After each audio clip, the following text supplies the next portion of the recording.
As we start May, mortgage rates remain steady, not quite low, but calmer than they've been in recent history. Homebuyers and homeowners alike are watching the market closely, hoping for a meaningful dip. Here's where things stand and what's behind it.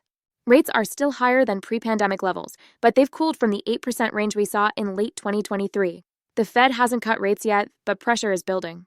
April was a month of mixed signals. Inflation remains stubborn, especially in housing and services. The March CPI report, released in April, showed core inflation at 3.8%, which is still above the Fed's 2% goal.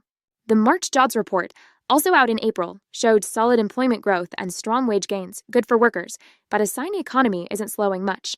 The Federal Reserve met in late April and, as expected, held interest rates steady. They acknowledged progress in bringing inflation down, but said they need more consistent data before cutting rates. Investors had hoped for clearer signals about rate cuts, but the Fed remained cautious. As a result, mortgage rates stayed in the same range they've hovered in for much of Q1 2025. The next few months could be a turning point. Here's what to keep an eye on. 1. Inflation reports, CPI, and PCE. If April and May inflation data, released in May and June, show meaningful declines, the Fed might be more confident in cutting rates this summer.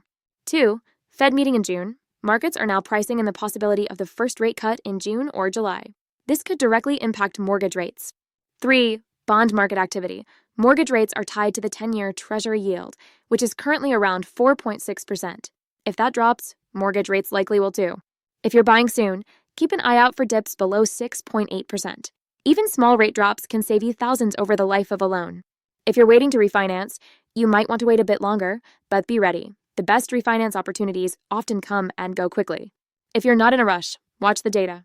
A Fed rate cut could come by late summer or early fall, which would likely pull mortgage rates lower.